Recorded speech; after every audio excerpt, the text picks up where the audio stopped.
I enjoy the roller coaster atmosphere of being a startup because there are high highs and low lows. So I enjoy the thrill of that high and lows, and the challenge. We're building something new. Welcome to 20-Minute Leaders. Just sit back, relax, and learn from the leaders of today. It's a journey. Each one is different, unique, inspiring. Let's get started. This episode is powered by J Ventures, a community-driven VC fund in Silicon Valley in partnership with Leumi Tech, sponsored by Homeward Ventures, Hippo Insurance, Upwest Labs, Synergy Global, Hillel at Stanford, Leap, Birthright Excel, Serona Partners, and in media partnership with C-Tech. Welcome to 20-Minute Leaders. Meet Bentsi Ben-atar, the Chief Marketing Officer of Sepio and one of its co-founders. He has a strong intelligence community background and over 25 years of experience winning multiple professional and innovation awards. Further, Bentsi has a BSc in electrical engineering and is an MBA graduate. He is a hardware security expert as well as an expert on rogue device detection, supply chain attacks, internal abusers, and is a leader in zero trust hardware access. Bentsi Ben-atar leads Sepio's marketing activities and boosts Sepio's brand awareness. Cyber is obviously huge in our world. It's going to become even more prominent in our world, I believe, and a lot of others believe as well, in the coming years. And we're just starting to see the importance of it. And what you're doing with Sepio is super interesting. We're talking about cybersecurity, we're talking about monitoring, and we're talking about understanding, these things both on a network level, on a company level for enterprises. And so I'm really interested in hearing both your personal journey leading up to Sepio and these insights that have led you here, as well as what you're actually doing with Sepio today. So Bentsi, thank you so much for joining me. Great. So let me share some of the experience and some of the history that actually brought us, myself and my partners, to this very unique domain. Please. The group of founders, we're actually working together for almost, I think, 30 years now. We've started out as an academic reserve in 8200. And since then, we've been working together on various companies. Actually, Sepio is our third cybersecurity company together. So the first two were successfully acquired by Nasdaq traded companies. And when we've decided to go on our next endeavor on Sepio, we've actually kind of looked into the market and we said, okay, we're too old to do big data. We're too old to do all those flashy buzzwords. But what we do know is we know networking to a great intimacy. We've built layer 2 switches. We've built network taps. We've been all around these rogue devices, all in and out from our previous careers. And we've identified that this domain is lacking the required technology and required measures in order to detect those rogue devices and those hardware-based campaigns. And we've seen throughout the years that this domain, which was previously one perceived just as a spy business, just like FSB and NSA tools and Mossad and all the MI6 and all of that. Sorry, it is no longer the case because the cybercrime syndicate and even the average Joe can have the same state-level capabilities with regards to hardware attack tools as a well-financed agency. Mm-hmm. And due to the fact that you use an attack vehicle that existing cybersecurity product didn't take into consideration, allows the attacker to bypass a lot of the security measures because they've assumed a certain thing. So they've assumed that when they will look into the traffic, they will catch you, or they will detect the anomaly in traffic or things like that. But what happens if you're a passive tap, or you're an unmanaged switch up that doesn't have any layer 2 presence whatsoever? What happens if you're using a device that completely impersonates a legitimate device, even if it's a simple device like a keyboard or a mouse? These vulnerabilities and these kind of blind spots within the existing infrastructure is something that attackers are happily exploiting, and with great success over multiple domains. It could be critical infrastructures, it could be ATM attacks, it could be financial Swift transaction attacks. You know, hardware attacks actually applies to a variety of domains. And the fact or the that people are moving into cloud environment, doesn't minimize the effect of this problem. Actually, it is even intensifies, because even if you work in your home or from a shared space, and you have your cloud infrastructure in place, you still use your keyboard and you're still using your mouse in order to navigate and run your command. So a qualified attacker will easily log your keystrokes, take screenshots of your enterprise confidential data, and then he will use that to run a data leakage ransomware attack, or even a data encryption attacks. This is something that is happening more and more. And But the this is fun fact that, obviously oh a no, problem yeah, that you're describing that is, first of all, critical, no question about that. But it's also something that's, I'm assuming, is not new, right? I mean, we've been, I'm sure that this is a problem that we've been facing for a few decades by now. And why aren't we more advanced than what you're describing, where the average person has the same capabilities as enterprises in terms of getting these securities? so there are several reasons for that. The first is that hardware based attacks obviously require some physical contact or some physical proximity to the victims, and in most cases it will be a pinpointed attack. So you will go after a certain bank or after a certain power plant. So the targets will be very pinpointed, and once they are attacked, they are very reluctant to share the fact that they've been breached over their cyber physical security. And we know of dozens and dozens of incidents that didn't get to the public eye, because these are not events like Solaris, or those massive Log4j, Right, Capes or right, right. Pitaya, things like that. You hear about it, when there was a NASA JPL that was under Senate inquiry. Then, you got some data there. You got some data from Stuxnet, which was a supply chain attack. So they're like very unique attacks that usually are kept well hidden. And the fact is that because none of the existing security products can detect those attacks, so you don't have those kind of flashy, animation of attacks coming out from China and targeting the East Coast and West Coast and going back and forth.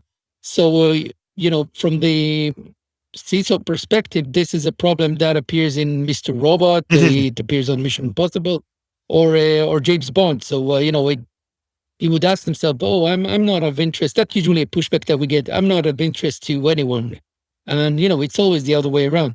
If you have something that is of value, it could be your customer database, it could be your IP, it could be transactions that someone can carry on your behalf. You have valuable data. Someone, if they will find an easy way in, will go for it. Amazing. So it sounds like what you're describing here is sort of internet cybersecurity of maybe 15 or 20 years ago, when it was just starting out, and people would say, okay, but why would I, it started out as perhaps very specific attacks on specific organizations, and then a lot of these loopholes were found in a more generic level, especially as SaaS continued, and what you're describing is sort of a maturity of understanding of, okay, how does this actually happen and how do we defend against it? And what you're describing also is that currently a lot of these organizations are kind of helpless against these attacks, right? And part of it is because of the lack of attention that we as CISOs may be giving to the wanting or the interest of others to attack us, right? Yeah, and there's a lot of misconceptions, and some of the misconceptions are us to blame for, the industry, because for example, the term rogue device. Okay. So if you will go over the companies that are using the term rogue devices, so every company takes its own approach about what defines a rogue device.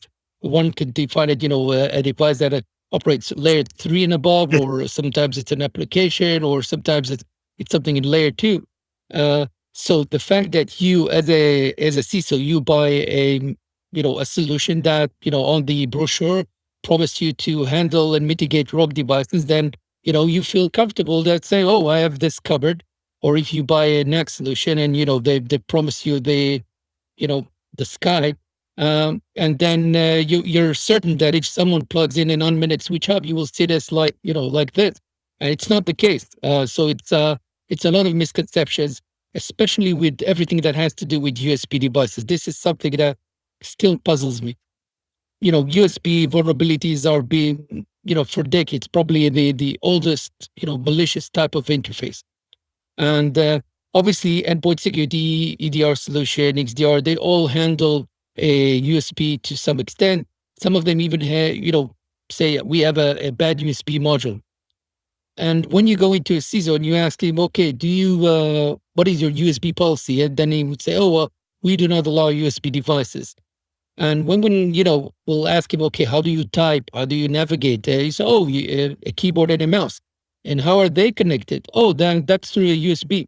So for some unknown reasons, the keyboard and mouse are treated differently than other, USB mass storage, which is, most DLP, endpoint security, wheelbog, cameras, and so on.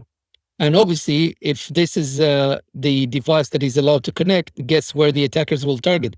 They'll target the mouse and keyboards, and that's why so many attack tools coming out from Hack5 or OG cables, Ninja cables. They all tick on the same item of impersonating as an HID device. Right. So if you're looking now on a company, and I'm specifically curious about your own position, you're co-founder, but you're also the chief marketing officer, a different role than what I've seen you've held previously, transitioning, from more very technical CTO level to now more of the marketing and understanding the market and focusing on that.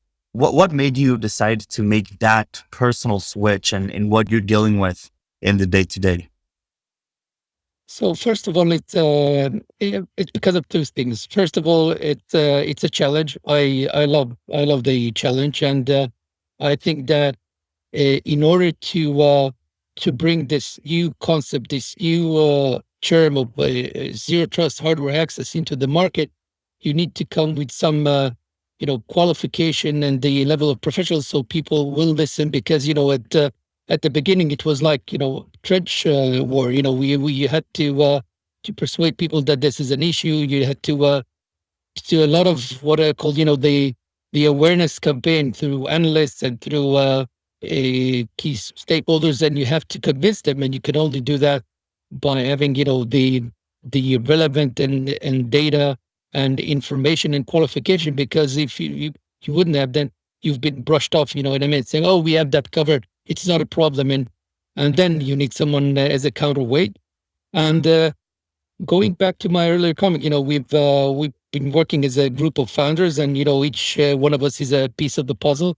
So one acts as the CEO, and the other is at the beginning was the responsible for the engineering and product. So we're like a team, and each one has its own strengths. So I happily took this challenge upon myself. I love it. So tell me a little bit about but I'm sure that the technology is fascinating here, but specifically because we're talking about a market education piece.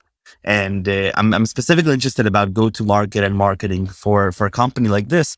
What have you been observing that works really well with sort of educating the market on a need even for a solution like this? Because at the end, you're talking about taking somebody who may not be ready to accept it.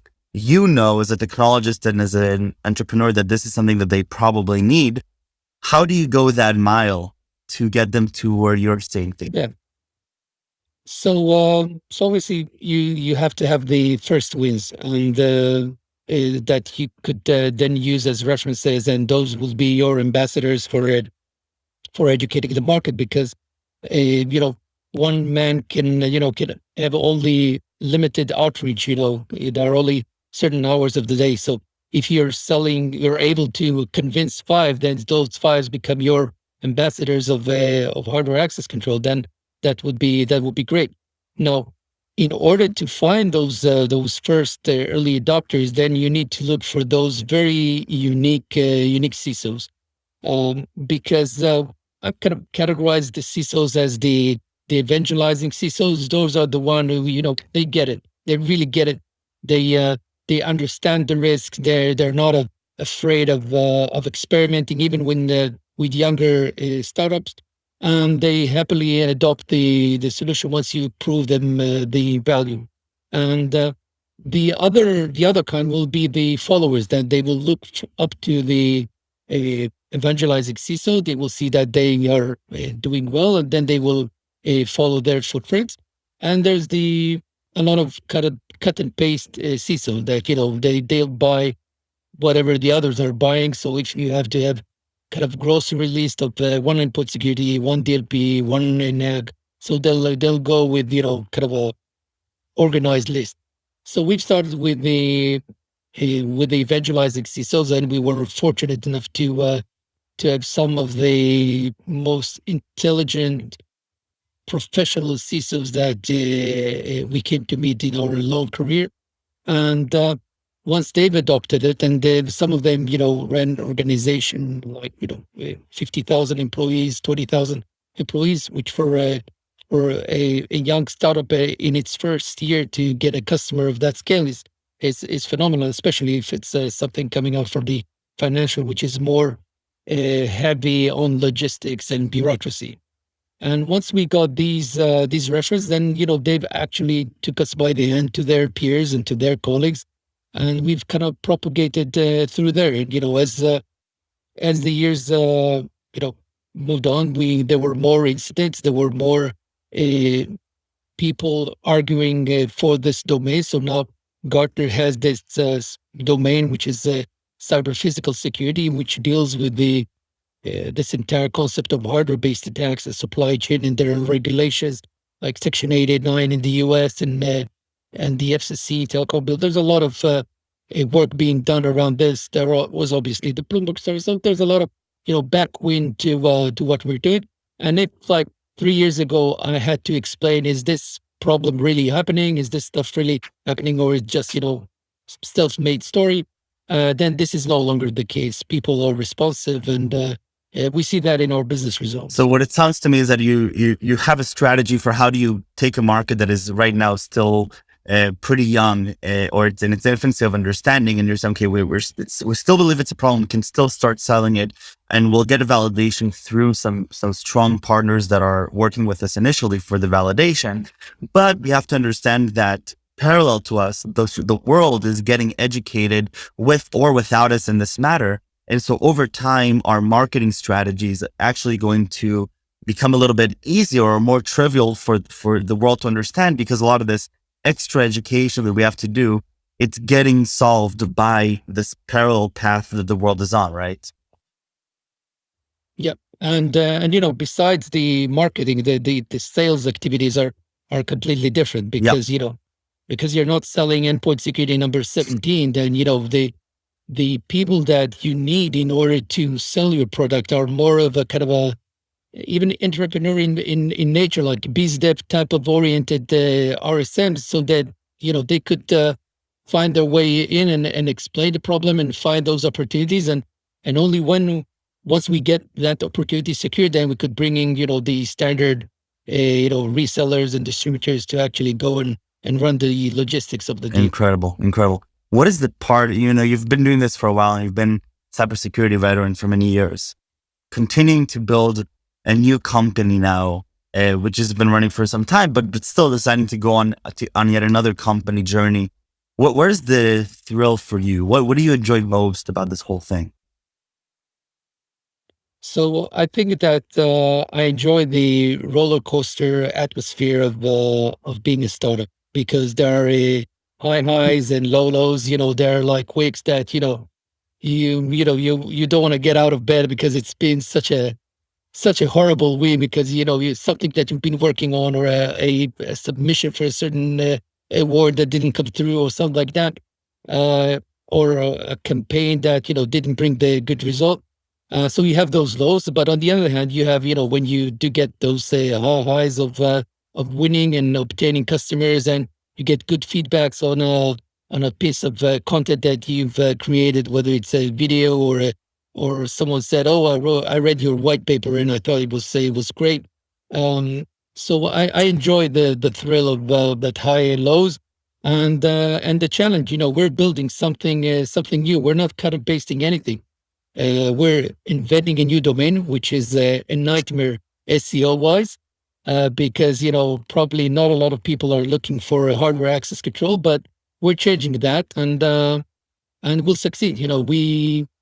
We're originally Israeli, so there's no like can't do it attitude. It's all it's just a matter of time when we're gonna I love it. succeed. I love it. Bentsi, I really want to thank you for time and the energy. 20 minutes go by very, very fast. And I'm really thankful for the work and for the time that you've spent here. And I learned a lot myself. So thank you very much. And best of luck with Sepio. Stay Thank you, safe and everyone. stay healthy.